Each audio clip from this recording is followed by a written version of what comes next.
2 minggu lagi. Iya. Sudah terjadwal tentang liburnya? Oke, sebelum kita mulai pembelajaran kita absensi terlebih dahulu ya. Jadi nanti silakan untuk adik-adik yang namanya saya panggil silakan bisa mengacungkan tangan ya. Oke. Langsung saja saya mulai. Ahmad Raihan Riyadi, Muhammad Akal Sadi, Nabila Seskia, Rahman Luganduka Sanifah, Rasya Amelia Hitono, Royan Guna Octavia, Satria Putra Pratidya. Sejak kemarin ya berarti ya. Oke, baik adik-adik, hari ini kita akan belajar mengenai pada intinya kita akan belajar materi mengenai pengumpulan data. Jadi di pengumpulan data ini merupakan kelanjutan dari materi yang sudah saya jelaskan kemarin.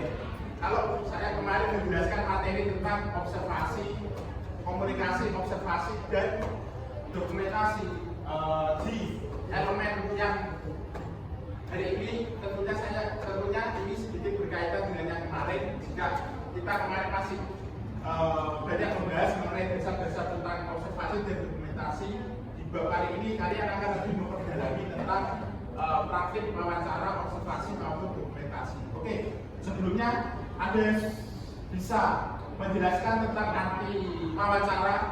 Silakan. Wawancara. Yuk, silakan dengan tanya.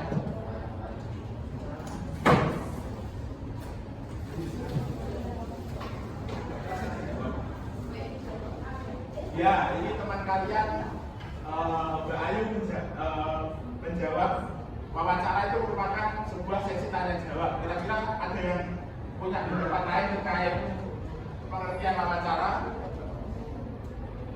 Silakan.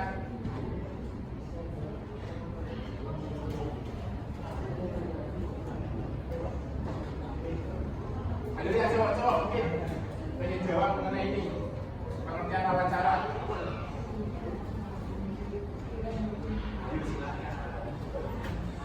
Gak apa-apa, kalau kalian buka HP gak apa-apa, silakan di browsing tentang pengertian wawancara.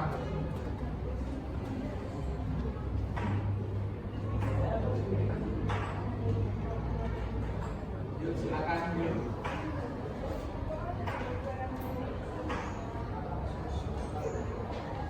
Tolong diperhatikan ini teman kalian mau jawab gimana wawancara itu.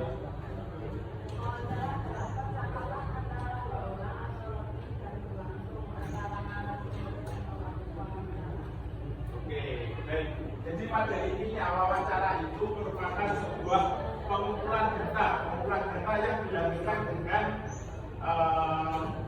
interaksi dengan komunikasi dengan saling berinteraksi satu dengan yang lain yang tujuannya untuk mendapatkan apa tujuan wawancara? Informasi. Oke, kita mulai proses dulu aja ya. Silakan. Ambilnya kekuatan mungkin bisa menjawab ini request terkait dengan materi wawancara. Jawab berdasarkan tentu saja juga. Silakan. Ini silakan buka materinya satu ya. Ayo coba silakan.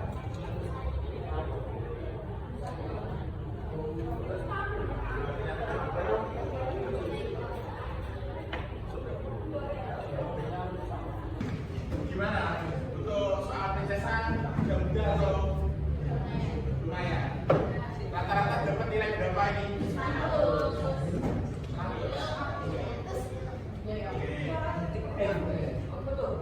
Baik, sebelum kita tolong yang sebelum kita memasuki materi inti terkait dengan wawancara, praktik wawancara, kita review dulu ya materi yang sudah kita pelajari. Nah, kita kemarin sudah belajar apa aja? Komunikasi masih, ya komunikasi verbal, terus observasi sama dokumentasi juga ya. Oke, jadi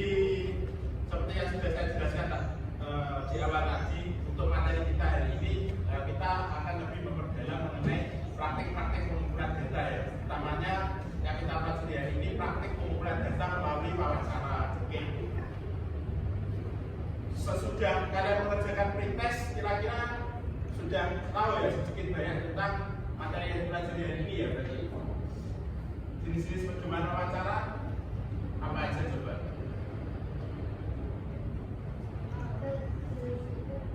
Ada berapa? Coba angkat tangan. Oke, next.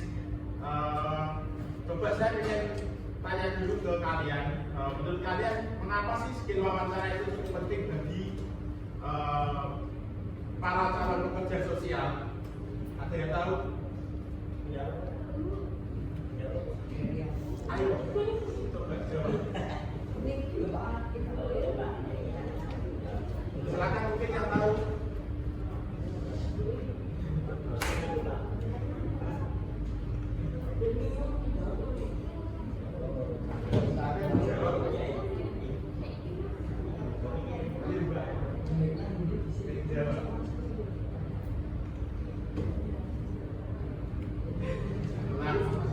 Jadi sebagai seorang yang nantinya sudah bekerja di bidang pelayanan jasa, utamanya wawancara ini merupakan skill utama yang harus dikuasai ya. Jadi nggak cuma seorang jurnalis ataupun pembawa berita aja yang harus mengerti wawancara, tapi semua pekerja sosial juga harus menguasai, karena sebelum menangani seorang klien nantinya, tentunya kalian harus memperdalam dan mengetahui secara detail tentang kondisi klien yang kalian tangani, dan untuk mengetahui tentang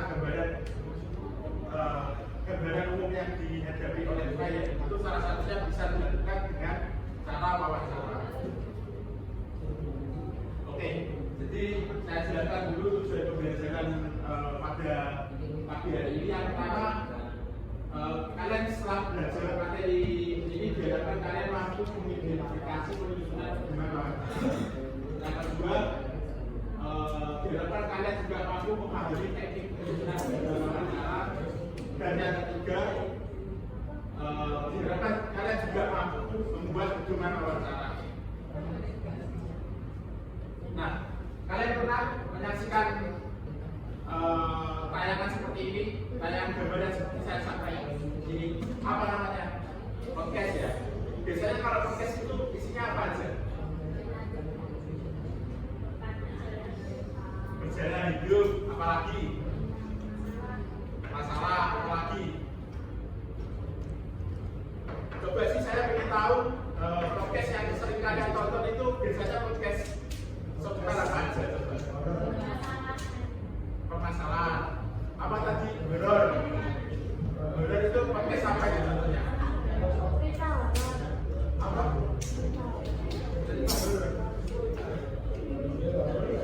Apalagi coba?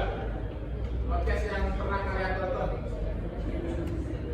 Jadi kok bisa ya? Oke, saya kira sebagian besar dari kalian sudah familiar dengan yang namanya podcast atau tayangan wawancara ya. Oke. Dan sekarang coba di dalam podcast itu ada hal menarik apa aja yang kalian tahu? Cerita? Enggak, maksud saya di dalam podcast itu ada proses apa? Prosesnya. Misalkan itu seorang podcaster bincang-bincang itu biasanya harus ada apa ketika wawancara berlangsung? Ini aja wes. Menurut kalian apa langkah pertama yang harus ditempuh untuk mempersiapkan wawancara agar benar-benar berjalan baik? Topik, ya betul. Yang lain, setelah kita tahu topiknya, lalu kira-kira langkah apa saja yang perlu ditempuh untuk itu?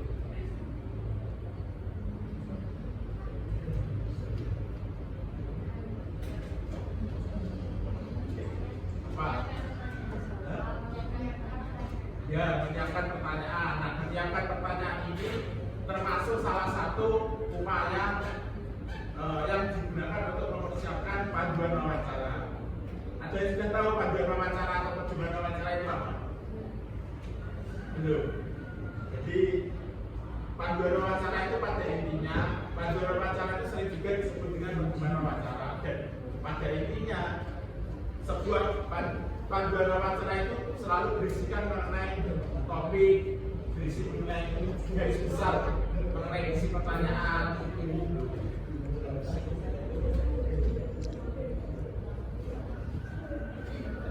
Nah, selanjutnya pertanyaan identifikasi masalah. Kira-kira mengapa sih sebelum wawancara berlangsung kita harus menyusun pedoman atau panduan wawancara terlebih dahulu?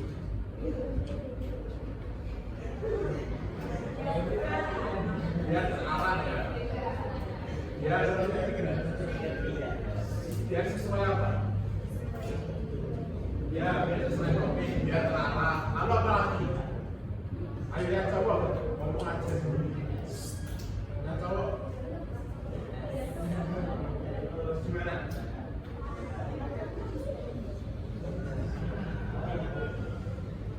Kira-kira kenapa? Kira-kira mengapa sebelum wawancara berlangsung kita harus menyusun pedoman atau panduan wawancara terlebih dahulu? Ini jawab itu.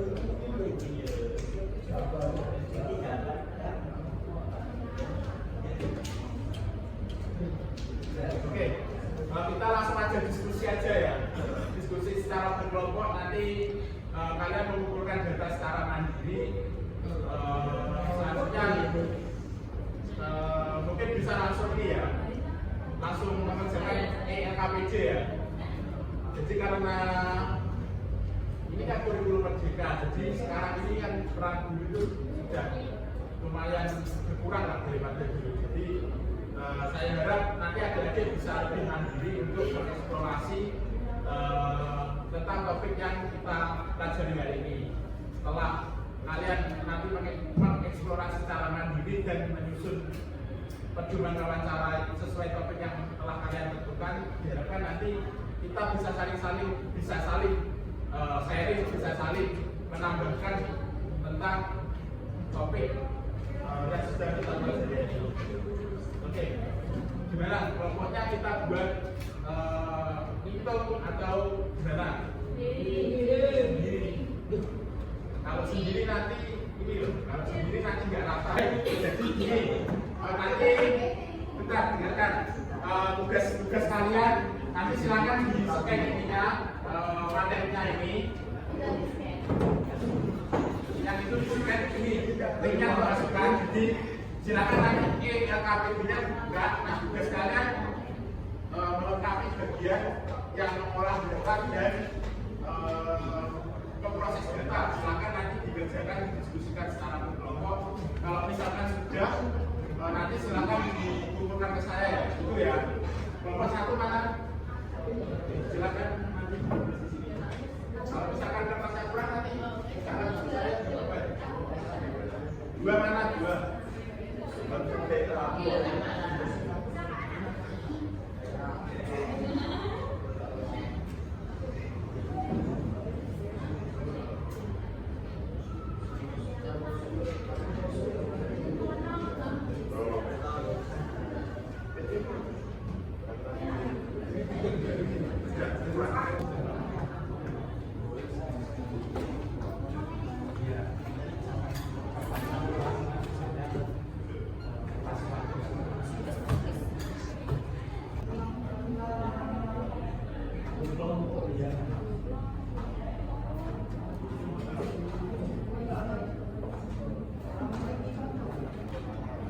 Baik, sebelum dimulai, saya minta adik-adik semua untuk ini ya, untuk pandangan diarahkan ke depan lagi ya.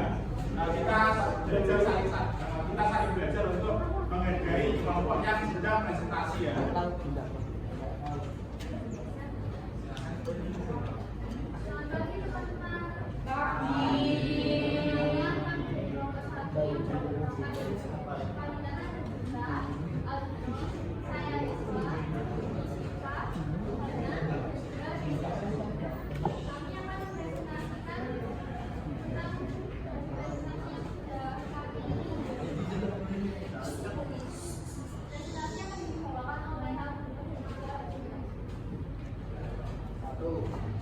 Yang kamu pahami tentang wawancara. Wawancara adalah salah satu cara yang informasi yang melibatkan antara dua orang atau lebih untuk membuka informasi. Dua, apa tujuan penting dalam wawancara untuk mendapatkan informasi dari narasumber yang valid dan sistematis. Tiga, apa jadinya bila sebelum melakukan wawancara seseorang tidak menyiapkan wawancara terlebih dahulu. Pertanyaan tidak berarah sesuai topik pembicaraan sehingga wawancara tidak berlangsung secara betul. Empat, langkah-langkah apa yang perlu diperhatikan dalam menyusun pertanyaan wawancara? Satu, membuat grafik dengan wawancara. Dua, memastikan pertanyaan sesuai dengan para penerima. Tiga, tidak memaksa informasi untuk menjawab. Empat, menyusun daftar informasi. Enam, membangun daftar tujuan wawancara. Enam, mengenal narasi informasi. Lima, mengamati kasus sesuai dengan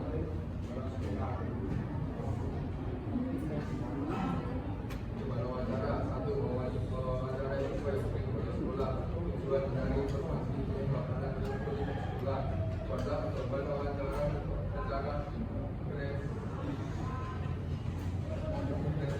dan jelas sesuai dengan tahapan dia penyusunan pertemuan wawancara. Topik siswa yang sering bolos sekolah. Pertanyaan, mengapa kamu bolos sekolah? Apakah orang tua tahu kalau kamu sering bolos? Biasanya kalau kamu membolos, kamu melakukan kegiatan apa? Bentuk membolos seperti apa yang kamu lakukan? Berapa kali kamu membolos dalam satu minggu? Bagaimana caranya kamu tidak cara mengajar guru di sini? Adakah teman-temanmu yang sering mengikuti bolos sekolah? Bagaimana cara kamu bolos sekolah? Apa yang kamu harapkan dari keluarga terhadap kondisi kamu saat ini? Bagaimana perasaan kamu saat melakukan hal tersebut? Apakah kamu pernah mengalami kejadian ini sebelumnya?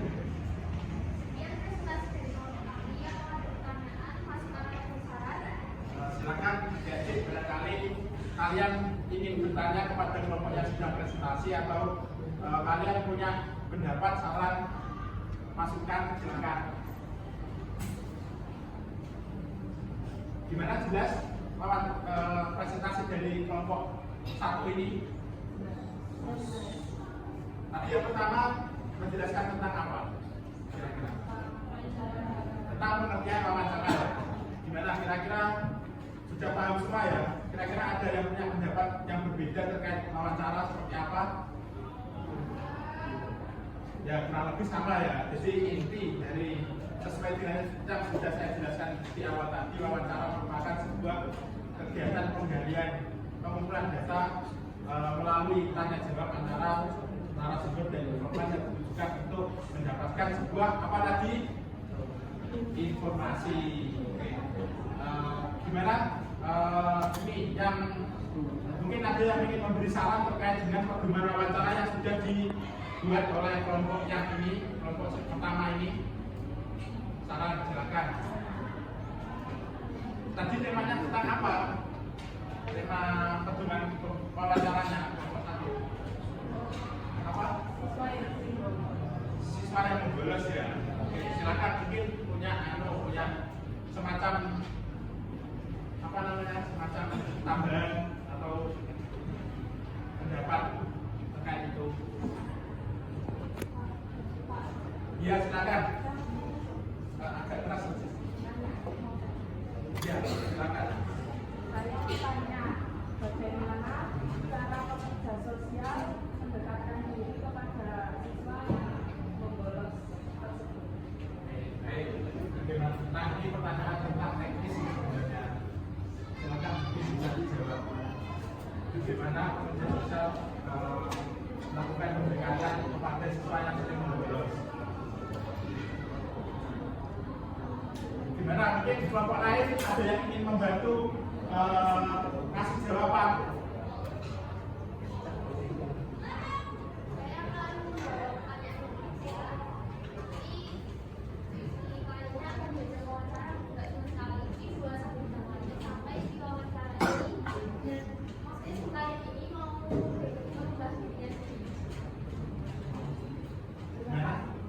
Sudah cukup jelas ya. Jadi sedikit saya tambahkan, tadi yang ditanyakan terkait dengan cara pendekatan, bagaimana caranya seorang pekerja sosial untuk mendekati siswa yang membolos sekolah. Ya. Salah satunya yaitu dengan cara kerjasama dengan pihak sekolah. Nah, pihak sekolah seperti gurunya itu kan pasti bisa memfasilitasi antara pekerja sosial dengan siswa yang bermasalah gitu ya. Jadi pendekatannya itu bisa dilakukan secara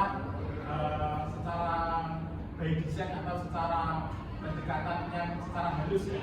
Jadi pendekatannya itu perlu proses yang cukup panjang dan tidak bisa dilakukan secara secara ujuk-ujuk atau tiba-tiba gitu ya. Jadi perlu bekerjasama dengan pihak sekolah, terus juga seorang pekerja sosial juga harus perlu bantuan dari pihak bimbingan konseling, perlu melakukan proses kerjasama.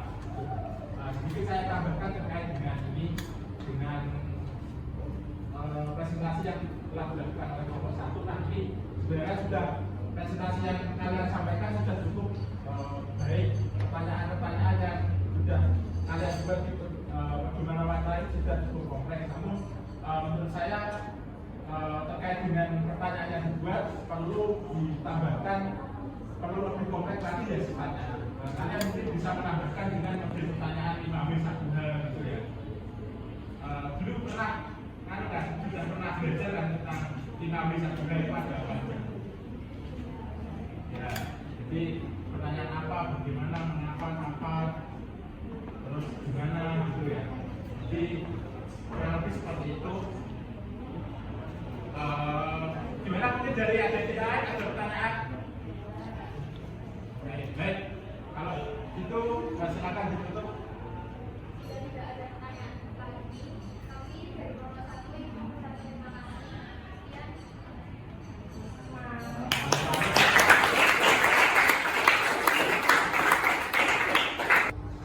Verifikasi untuk mengukur sejauh mana pemahaman kalian ketika berdiskusi tadi ya.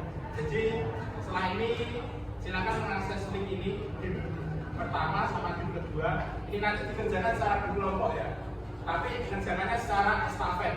Jadi misalkan Christian mengerjakan yang nomor 1. Ketika Christian selesai nomor 1, lalu nomor berikutnya dikerjakan oleh Mahfud gitu ya.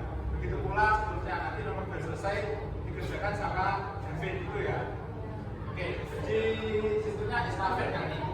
Untuk materinya masih sesuai sama yang konsep-konsep yang sudah kalian pelajari tadi. Oke, silakan yang pertama diakses ini linknya. Ini satu kelompok satu aja ya. Jadi nanti silakan jika sudah mengakses nanti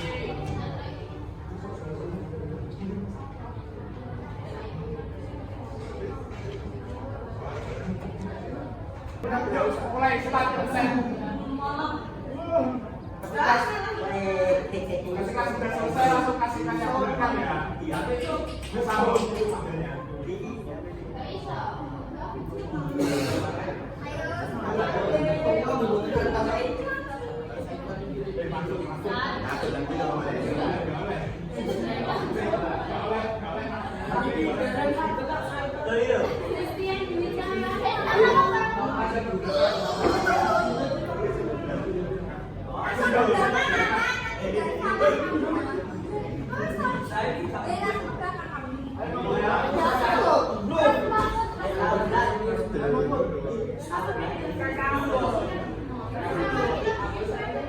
Bener bos.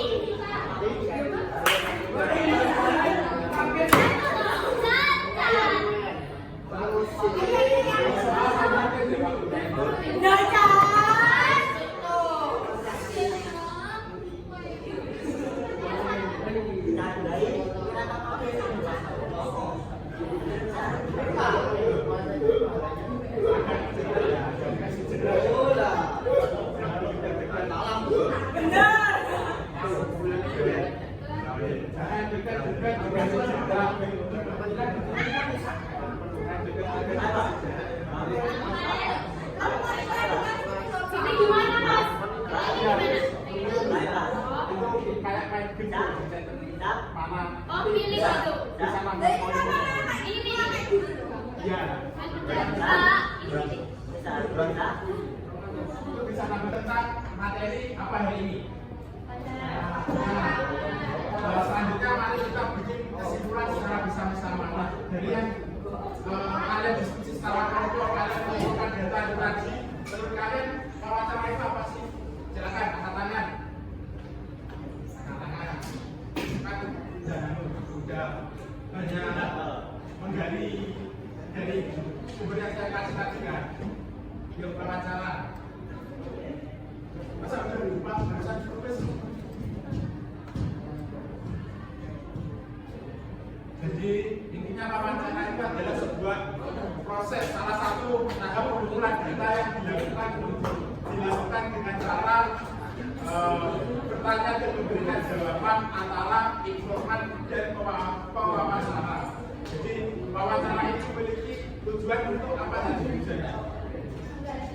Ya menggali informasi. Terus apa lagi? Ya mendapatkan informasi itu tadi ya. Pokoknya intinya itu. Tujuan wawancara itu menggali informasi. Nah, gini, sekarang saya tanya, proses wawancara ini punya banyak dari yang kalian ketahui punya kelebihan dan kelemahan apa enggak? Punya. Contohnya apa? Kelebihannya wawancara apa? Ya, mendapatkan data yang lebih luas. Terus apa lagi? Ya, bisa berinteraksi secara langsung. Yang lain mungkin gimana? Bisa mendapatkan informasi lebih luas. Jadi, ya, itu benar sih. Terus kelemahannya apa? Dia tahu? Kelemahan dari wawancara. Jadi gini, kalau misalkan kalian penelitian melalui wawancara itu bisa dikatakan kurang efisiensi secara waktu karena untuk kita mewawancarai seseorang informan tentunya itu waktunya lebih lama ya, apalagi kalau misalkan kalian mewawancarai 5 orang tentunya misalkan satu orangnya 30 menit dikali 5 itu kan jam lama. Bila dibandingkan dengan metode penelitian lain seperti penyebaran angket, nah itu wawancara kelemahannya di situ. Jadi waktu yang dibutuhkan untuk menggali sebuah data itu cukup lama gitu ya. Terus selanjutnya sebelum melaksanakan wawancara itu kira-kira kita perlu menyiapkan apa aja? Pedoman, ya pedoman wawancara. Nah, pedoman wawancara itu sering juga disebut dengan apa? Ya, panduan wawancara. Jadi kalian jangan sampai salah persepsi ya antara pedoman wawancara dan panduan wawancara itu masih lingkupnya masih sama, artinya juga masih sama juga gitu. Terus kira-kira apa sih yang menjadi tujuan kenapa kok sebelum kita wawancara kok harus mempersiapkan pedoman wawancaranya terlebih dahulu? Kira-kira kenapa? Ini salah satu jawabannya biar hal-hal yang ingin kita gali itu biar lebih fokus. Istilahnya ketika kita mewawancara itu biar langsung. Intinya kita menggali tentang A. Jadi yaudah kita susun topiknya itu sesuai dengan hal-hal yang ingin gali biar bisa dibilang biar bisa wawancaranya biar bisa berjalan dengan fokus dan tidak terdistraksi ya. Tahu kan mas terdistraksi?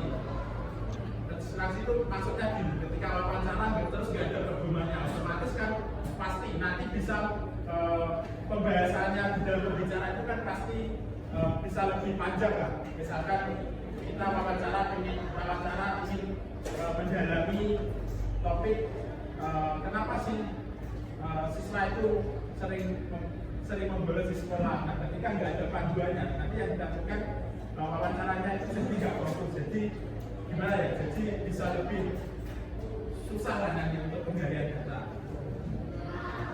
Terus dari yang kalian ketahui jenis-jenis wawancara itu kira-kira ada berapa? Jenis-jenis dengan wawancara. Apa aja coba? Apa aja coba?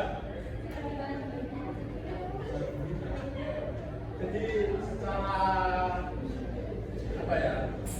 Secara dilihat dari jenisnya percobaan wawancara itu ada dua, percobaan wawancara yang terstruktur dan tidak terstruktur. Tahu apa bedanya? Kalau percobaan wawancara terstruktur itu pertanyaannya lebih sempit. Biasanya dibuat dalam bentuk tabel-tabel ya. Contohnya gini, seseorang ingin penelitian tentang gaya hidup sehat. Nah, dan pertanyaannya nanti cukup gini, apakah Anda setiap hari rutin mencuci tangan? Nanti ya udah, jawabannya itu cuma sekedar dikasih centang gitu aja. Ketika si informan menjawab ya, itu ya udah cukup centang aja. Jadi nggak perlu penjelasan lebih dalam. Berbeda dengan jenis percobaan wawancara yang tidak terstruktur ya. Tidak terstruktur itu sifatnya kayak percobaan wawancara yang sudah kalian buat tadi. Itu tidak terstruktur itu lebih detail. Jadi tergantung bentuknya, tergantung si penelitinya, tergantung kekritisan penelitinya untuk mengembangkan data lebih lanjut. Selanjutnya apa lagi? Tanggapan membuat percobaan wawancara kira-kira apa aja?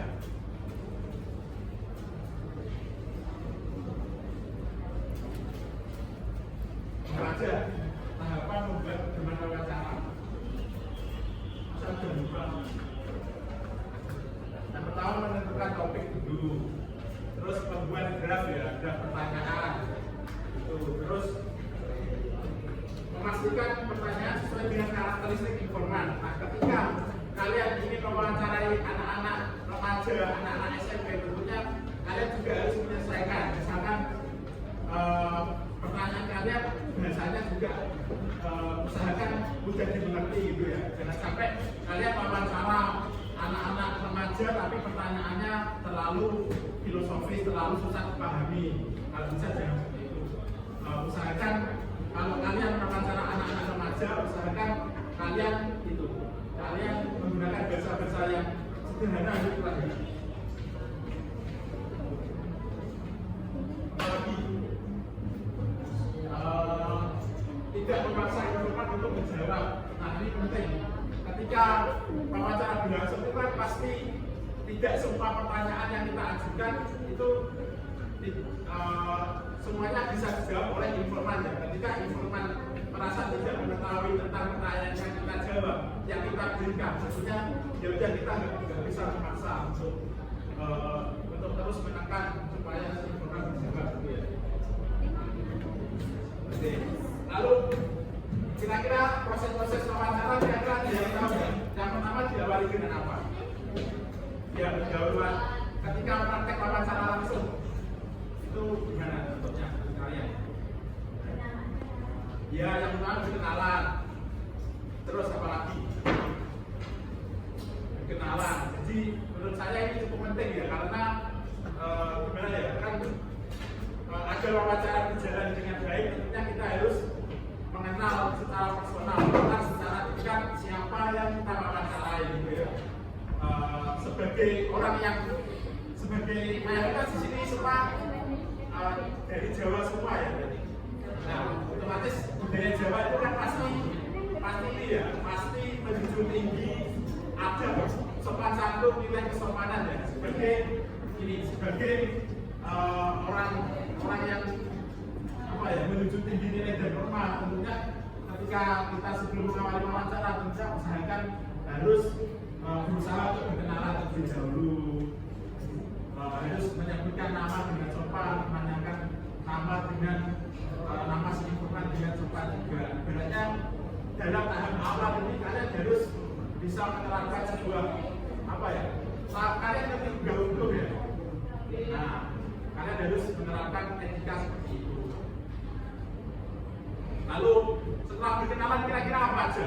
Apalagi kira-kira yang dilakukan ketika wawancara? Menjelaskan topik ya. Jadi kita Bapak Ibu kami ingin melaksanakan wawancara terkait topik ini.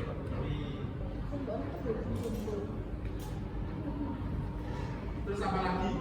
Ketika wawancara berlangsung, kira-kira yang perlu diperhatikan apa? Ya, bertanya sesuai panduan wawancara yang telah dibuat ya. Jangan sampai kalian tanyanya itu juga konteks. Misalkan kalian ingin wawancara, ingin mengetahui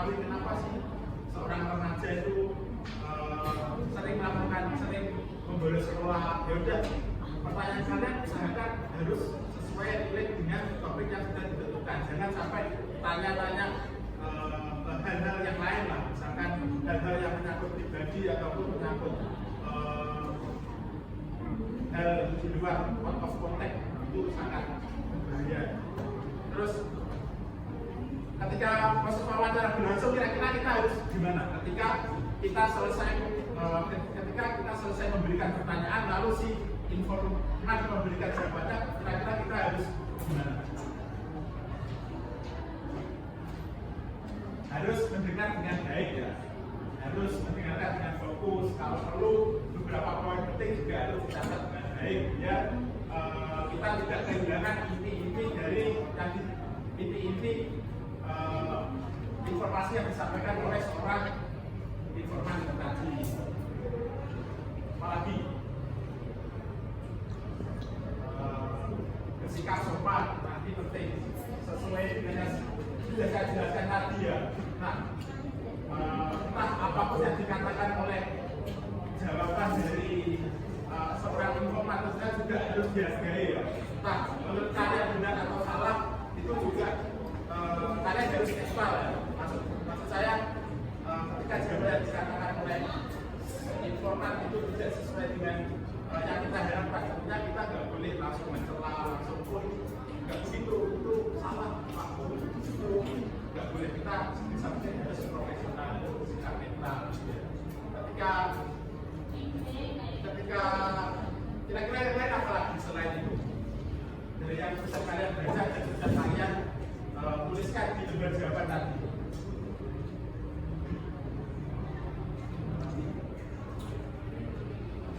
Ya, penutup penting. Penutup ini kira-kira gimana? Ya, mengucapkan terima kasih. Itu ya, sebagai budaya kesimpulan itu menurut saya cukup penting ya. Jangan sampai kita sudah dibantu terus kita lupa berterima kasih. Itu menurut saya salah satu etika ya. Etika yang penting dan patut untuk etika. Meskipun kelihatannya sebagai sebuah hal yang simpel, tapi itu impact-nya besar lah. Terus gimana? Mengucapkan terima kasih terus apa? Langsung evaluasi. Ketika sudah mengucapkan terima kasih ya langsung berpamitan gitu ya. Berpamitan meninggalkan si informan. Seperti halnya ketika kita bertamu ke rumah orang lain misalnya, kan adatnya gimana? Ya berpamitan dengan baik-baik gitu ya. Terus akhirnya tutup dengan salam. Dan juga kira-kira ketika wawancara itu hal lain yang penting untuk diperhatikan apa lagi ketika wawancara?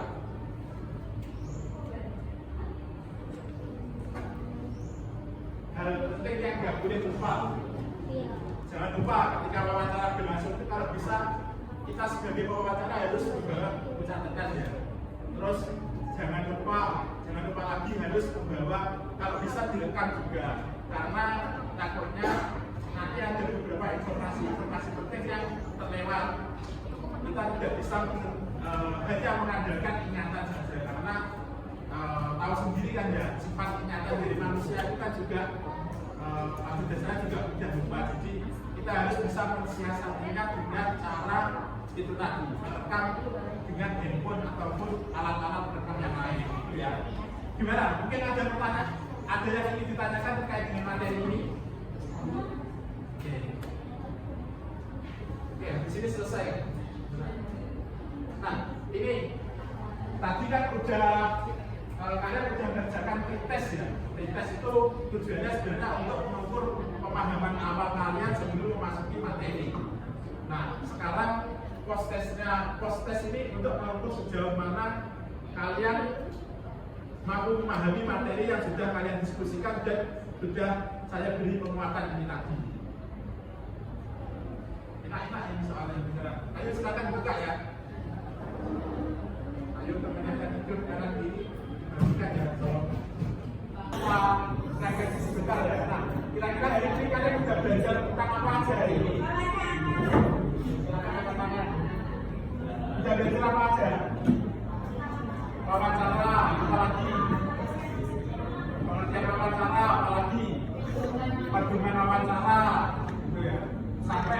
penyusunan dokumen wawancara ya. Kira-kira kalian udah tahu semua ya terkait dengan proses-proses yang harus diperhatikan ketika penyusunan dokumen wawancara itu tadi ya. Ya. Oke, terus selama proses pembelajaran berlangsung kira-kira ada nggak hal yang menarik menurut kalian?